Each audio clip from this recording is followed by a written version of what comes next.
За энэхүү 4-р цахилгаан станцын 4-р цуухыг засварлах хүрээнд 48 цагийн хугацаатай зогсоож засвар үйлчилгээ хийхээр болоод байгаа. Үүнээс улбалан ойрын 2-оос 3 хоногт цахилгаан хязгаарлалтыг дахин хийхээр болж байна.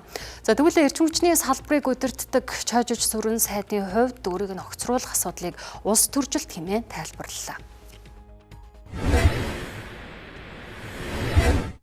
За би ямар ч байсан бэ штэ би ч амтгэлээ штэ бөө намайг цаадаар ирэхэд бөөрөлжүүдийн цахилгаан станц шаваа тавиад оюун салбарын компани 2 жил хүрэхгүй хугацаанд энэ станцыг ашиглалтанд оруулсан эхний 300 мегаваттын хөтөн чадалтай.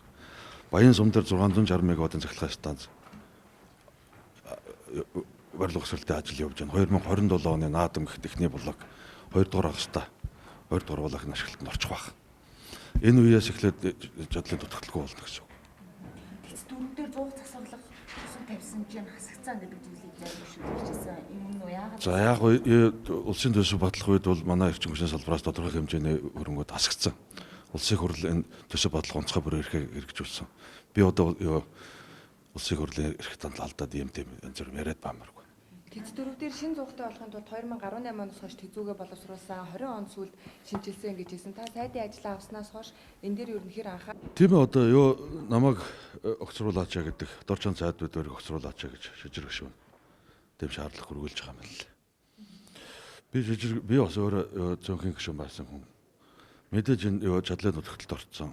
Хязгаарлалт гэхээр олон нийт ч бас дургуутчлаа хаш та тийм үст. Ийм одоо яг зөрөг хүчний талдаа бол юм таатай боломжийг ашиглаж улс төр хийхийг бол ойлгож штэ. За ингэдэм 9-р зуухны техник эдийн засгийн үндэслэл хийчихсэн байгаа юм. Нэг 90 орчим сая доллар шаардлагатай гэсэн.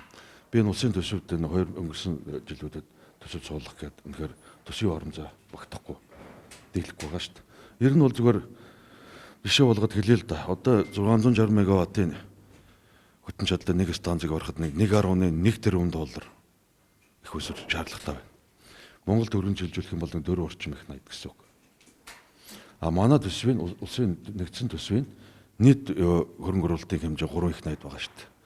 Тэгэхээр энэ төсвийн мөнгөөр их өсөр бараад ашиглалтанд оруулна гэдэг бол их л төвөгтэй худлаа шийдэх болно.